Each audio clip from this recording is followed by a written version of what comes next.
Hi, Bobbi. And Hello. hi, Mom Intellectuals. It's so good. Hi, everybody. I'm glad that you joined me.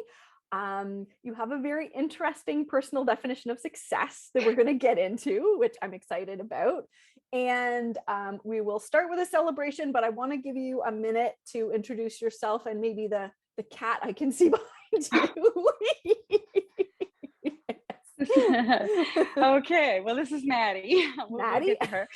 Maddie, my old girl. So my name's Bobbi. I'm originally from Newfoundland and moved to Ontario when I was 18 to go to school. I was a behavioural therapist for, 7 or 8 years. Left that to drive a bus in Toronto for Toronto Transit, paratransit, the bus for the disabled and elderly. Worked for that for about in different areas. Ended up in finance and statistics with TTC, which is not my background at all. Did that for 5 years, and then I took early retirement at 40. So I'll be 5 years in September. So I'm really blessed. I'm somebody who I'm on a fitness journey, a health journey is a huge part of my life. I've lost 85 pounds. I work out regularly, lift weights. I've had a crazy journey, as you say. I'm a mom of 2. I've got a little boy who's 10 and a stepdaughter who's 12. So we're a blended family. And happily married 3 years now from my second marriage. The real one, I like to say. Thank you. And so, basically my journey now is just kind of trying to see what I can do to help others and just work on myself and have some time for me to enjoy life. So that's awesome. Kind of all over the place. And this is Maddie, who's 16. Oh, wow. And very old, and she likes to be close now at this point in the game. So she's made her appearance, and that's that. So okay. Yeah. So what, I like to start with a celebration. What are you celebrating today? Oh my gosh. I would say today, I feel like I'm celebrating that we made it through another year of school and COVID.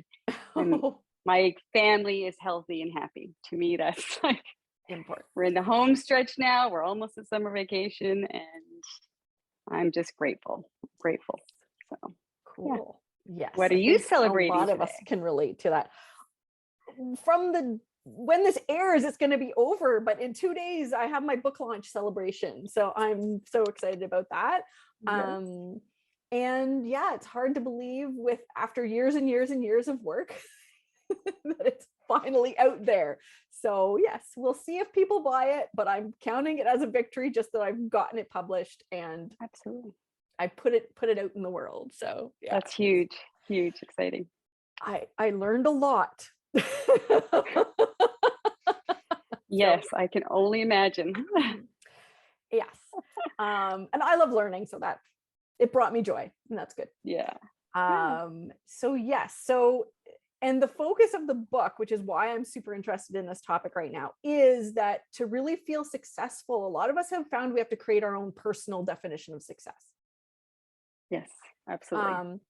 So I definitely want to get into one of the things I really associate with you is local. We both run local groups on Facebook, and yours is very much focused around providing food for people who need it.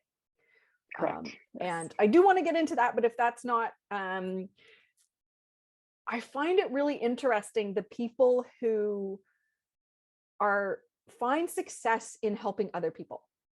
Mm-hmm. Yeah. So what got you started on that journey, and what about it do you find successful? Because a lot of our society says if it doesn't make you a lot of money, it's not about success. Correct. It drives me crazy, but well, we're going to give me chills, actually. I think from a very young age, I grew up being around helpers. So my mom had me when I was young. My grandparents went and got me and kind of raised me. I have great aunts that are Catholic nuns. And I grew up in the church, not to make this a religious thing. I grew up in the church and being around in convents and schools. And and, watching people in service roles. And so when I was about 5, my great aunt came out of retirement for the second time at 81, I believe. And Wow. she managed to get this, a Catholic nun, she managed to obtain this old school and managed to get funding and turn it into a special needs home for people who didn't quite belong in a retirement home, but kind of almost needed to be in a group home, but didn't fit there either. And so she had 20 residents full time, and she had a staff of 4 that worked for free, and then she Wow. had some funding. And this is in Newfoundland. And from the age of 5 onwards, I would spend my summers there. I would go there. It's been 1 month every summer. And even at the age of 5, I had jobs to do. Like, that was what I did. I volunteered every summer going up, and just watching the joy that my great aunt and my other great aunt, who would also go volunteer, and my grandmother, and the amount of change we would see in these people's lives just by giving them our time, our love, their attention, a little bit of effort, home, stimulation, making them feel wanted and worthy. That to me was so incredible. Like, there's no amount of money that can buy that feeling. And so, going right through, when I was in grade 8, I started a youth group for Association for New Canadians. I lived in Newfoundland. We had a lot of refugees coming in. There was groups for adults, but there was nothing for teenagers. And so I got together a group and started that. We would do outings, and I get to know these people from all around the world and help them acclimate to life in Newfoundland in the winter, where they came from somewhere else. And so,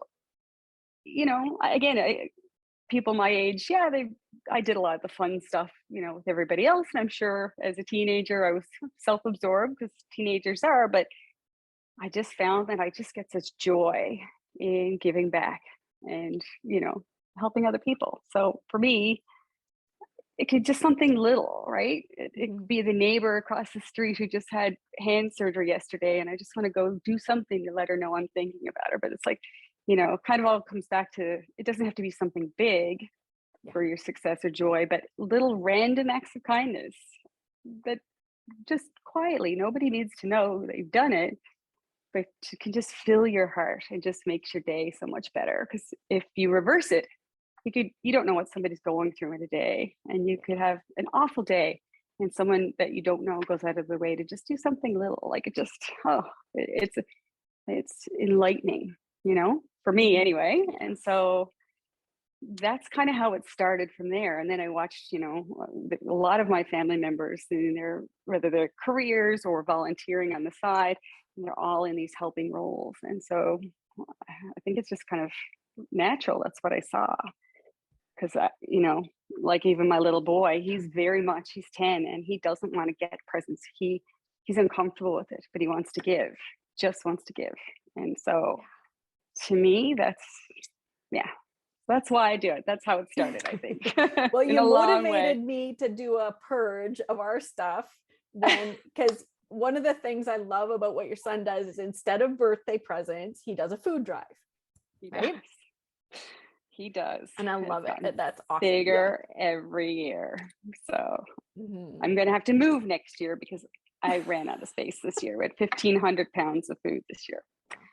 So anyway, but it's hoping that he keeps going with that. So well, with an example like you, I don't see how he's not going to probably want to. And I don't know if you're familiar with the love languages stuff. Yes, I am. It totally, acts of service is my number one. It totally sounds like acts of service is like your highest too.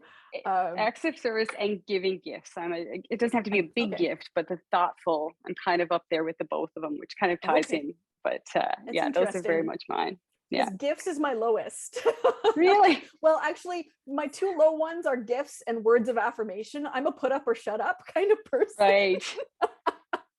Like, do something. Don't tell me something. Do something to show me that you want to make my life easier. Right. Yeah, right? I get that. But that's where the gifts comes in. So for me, it could be the act of something. but it might be, oh, this could really help them. Let me give them this because it will help them. So they're not usually just the random flowers, although they can be, but it's always, oh, I think they could really use that, and let me surprise them with it. So yeah. Awesome. Yeah. So I don't, and it's interesting too, because being in the background is okay when you're when you think about acts of service. I had somebody ask me about running my own group, because I said, I get a lot of satisfaction. Like, I can go to bed every night knowing, with Wealth Moms Supporting Moms, I've helped somebody. Yes, and totally. That group would not exist but for me, just like your group, you started it, right? So it wouldn't exist but for you. And so indirectly, everyone who's helped is partially helped because of me. Right. Yeah. And people don't even have to know who I am for me to find that very satisfying. Yeah. Because it gets bigger. It's bigger than the group. For example, your group, it's not just the group, it's the help that people get from the group. It's the relationships that people build from the group. It's, and it kind of just, it snowballs and it trickles outwards. So it's become something much bigger than what it seems to be. Yeah. So, and it's giving other people the opportunity to help others. Yeah.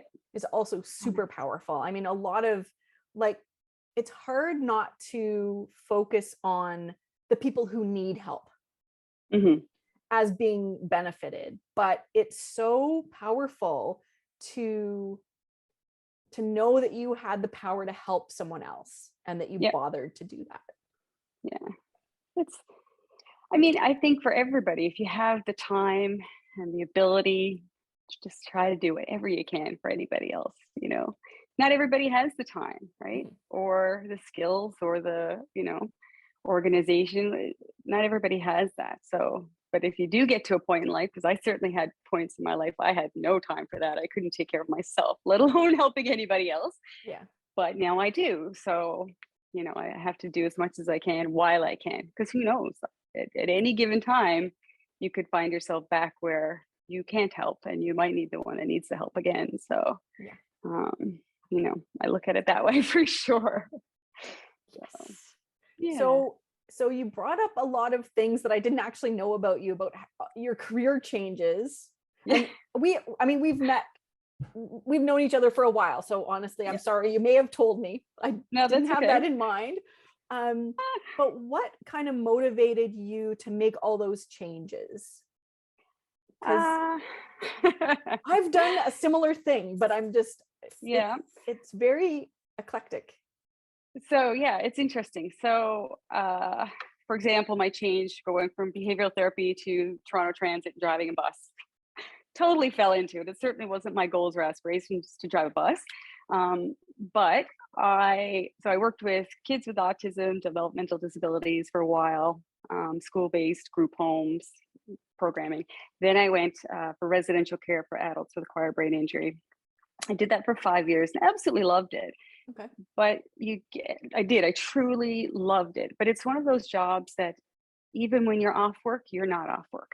You take it home.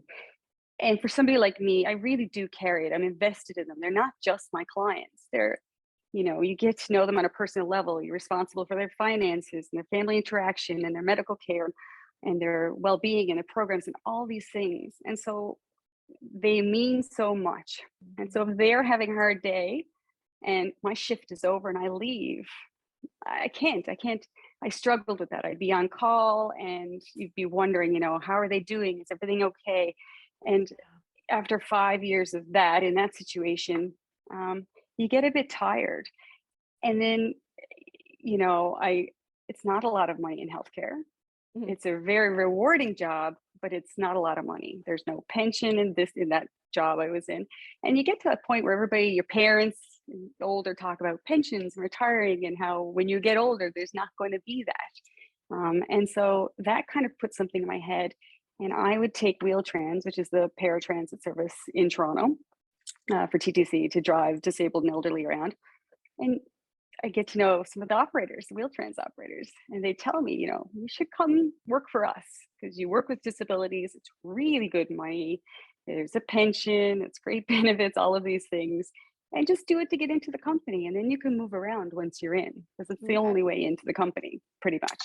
And so I kind of joked at it, and it was a Thursday night, and the hiring takes about 10 months usually. Anyway, I put in my application Thursday night, not thinking anything of it. And by Monday morning, I had an interview. By Friday, I had a job. And they had Wow. 500 people. 500 people applied for this job, and they took 8 of us. And at the end of the month, there was 3 of us left. So, but it was by far the hardest thing I ever did in my entire life. And because I also didn't know Toronto, I'm from Newfoundland. I didn't know a thing. So I had a crash course of studying maps forever, because the rest of the stuff to me was easy. Working with people with disabilities and, you know, mobility issues, I'm used to that. But driving a bus in Toronto was like a whole different challenge. But anyway, I did that for a couple of years and got into it. And I called my mom. I said, "Oh my God, Mom, I quit my job and I'm going to drive a bus." And she just laughed. She's like, 5 years of education and you're going to drive a bus? Yeah, just trust me. This is going to be okay. This will work out. And so I did. And then I just, you know, happened to get different opportunities and move around. And yeah, it was a really good decision. I don't regret it a bit. I might have had a period there where I thought I made the biggest mistake of my entire life, because I would come home every day in tears. And this will be one of the things I guess, if talking to me, you'll know, like as a behavioral therapist, it's all about manipulating the situation and the environment to make things run smoothly. Okay. So I would know my clients, I would know their triggers, their stressors, and, you know, this person doesn't get along with this person, and just had to make things run smoothly. And then you go in a job like driving a bus on a very tight schedule in Toronto with different challenged people. You have no control over anything. And so I would leave 10-hour shift and I would come home every day in tears, feeling like an absolute failure. It was so awful. I almost quit. It was so awful because you lose control of everything. You can't control traffic. I can't control the customers being late and no showing, and the dispatchers and the weather and the, you know, the endless list of things that's completely out of my control. And in 10 hours, I wouldn't hardly eat. I couldn't go to the bathroom because you'd be running behind. And I just thought, this is the worst thing ever. So hats off to them. But I did it for a few years and was able to move then inside and do different roles, customer service and things like that, before I went on to finance. But yeah, I mean, the job as a therapist is just, I had to have a change for me. I went back and did so much for them, and I realized that I couldn't continue to live healthy and happy doing that job for myself. And so I strictly took this job, transitioning to a bus driver, just for my financial and somewhat well-being, because I could leave the job and go home and not think about it again until it's time to go back. So sometimes you have to put your mental health first. For sure. And, you know, again, there's some definite challenges and learning curves. I think the job would be a lot easier today now with GPS and things. Like back in the day with maps. Too. I would start, you know, I would go to work an hour and a half early for my 10-hour shift to just map out where I was going, so I could remotely be successful that day and not let my clients in. People going to work and dialysis patients, and, you know, you can't be late for those things or you're going to be in trouble. And so I took all that. I felt so guilty, but yeah. And then, you know, then the transition again from being in the finance and stats department to early retirement was a whole different ballpark of very scary choice that was also really worth it. But yeah, again, happiness, balance, mental, your mental health and well-being, and obviously not everybody's in a position to be able to have the luxury to do that, to say I'm not going to work anymore at 40. I mean, that's not realistic for most people. So I wake up every day with gratitude for sure, that I was in a position to do that, because 5 years prior I was just getting by the skin of my teeth as a single mom. So yeah. So I think everything I've done, I've just kind of had to weigh the pros and cons. Is this really going to be something that's the best for me and my family, and make the choice from there. And you can always make a choice to go back if it doesn't work out, right? But at least you tried. Yes. So. And I think that's one of the valuable things that I do mention in the book too, because one of the things is, and I think by showing how many things you've done, there are so many options potentially, right? And it's so hard to not get frozen. Yeah. When you have so many options, even choosing between two options can be hard enough, but yeah, when it's a really important decision. But definitely one of the things I try to remind myself and other people, almost no decision has to be forever. Right. Exactly. So and you can always go back, because if you don't burn your bridges one place, right, and your value. For example, I left the behavioral therapist with the brain injury.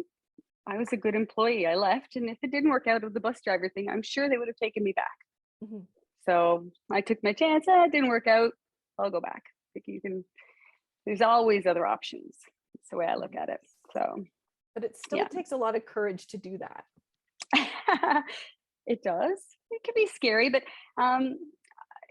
for me, again, and I'm not very religious in the sense. I'm Catholic, but religion, I look at my higher power being, I have my great aunts and my grandmother who are up watching over me, and they've always taken care of me. And again, I don't know, everybody has their own beliefs. Mm-hmm. But for me, it's not necessarily my God, but it's my family that I know are looking out for me. And so I talk about this a lot. This is a big theme in my life, is about, you always end up where you're supposed to be. Okay. And you can have, and this is like, I really believe this, you can have the most worst thing happen to you, and you could feel completely devastated. It's going to make things really, really bad, maybe for a long period of time, but you always get through it. And then when you get to where you're meant to be, you can look back and say, oh my gosh, it was awful then, but I'm so glad that happened to me then, because look at where I am now. And if that didn't happen then, I wouldn't be where I am now. And so I try to do that for everything in my life. Every little decision, every plan I have that doesn't follow through, every thing with my children, with my husband, everything, vacations, like everything. And if you can look that way and train your brain that way, I don't know, it just makes it easier, and it always works out if you can look back. I've had some major life things happen to me, and I can always look back and be like, oh, in hindsight, that was the best thing that ever happened to me. Okay. It changes, one little moment can change the whole trajectory of your life. It can change the whole direction. And I think that's really cool. I think about that stuff a lot. Yeah, I know that's really, really powerful for a lot of people. The whole, everything happens for a reason, right? Yes. Yes. And I've disagreed with other people about that, but I don't want to convince anyone not to believe that, because it's just like people who are very religious, right? It is a very powerful force for good in a lot of people's lives. I believe more that we can redeem anything. I think in a previous interview, I talked with somebody whose husband died by suicide. And she became somebody who trains other people about suicide awareness and things like that. Right. So it changed the direction of her life in an amazing way. Yet I just, with my research training and belief in chance, and it's also, for me, it's a personal power thing. It's, I get to choose. Yes.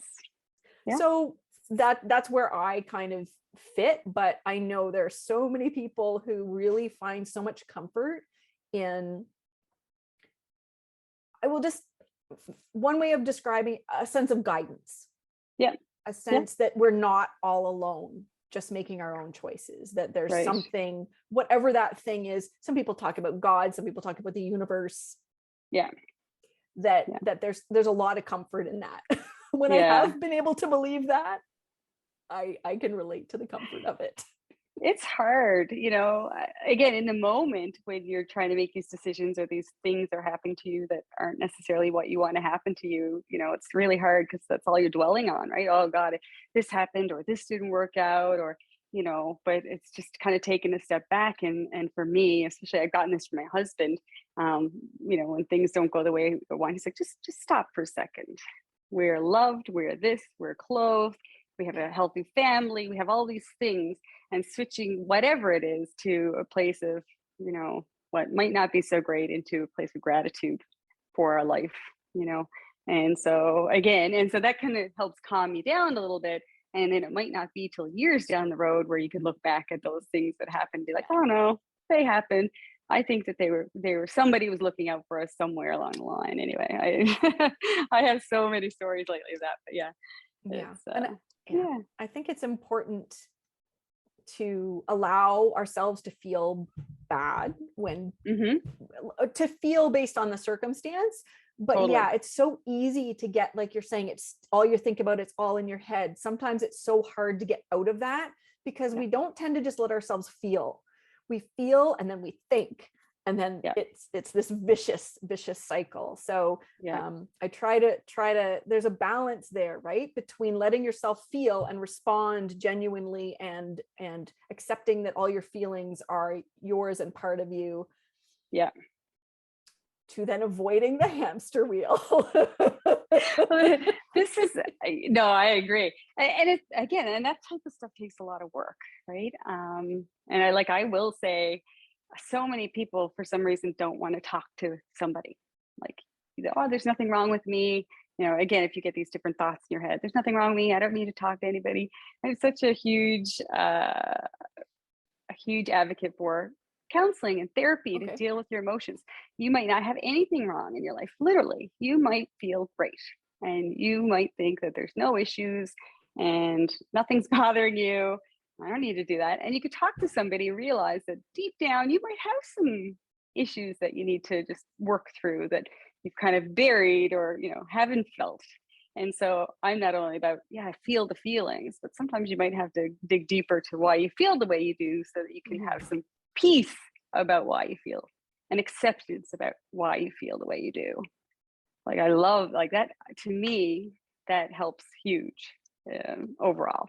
Because, some people are angry and they don't know how to get over it, or they're sad and they don't know why. And I don't know. It's an important part in my journey too, I guess. So, all right. Yeah. I would like to continue on with this. I think this is the end of part 1. No, sorry. So why sorry?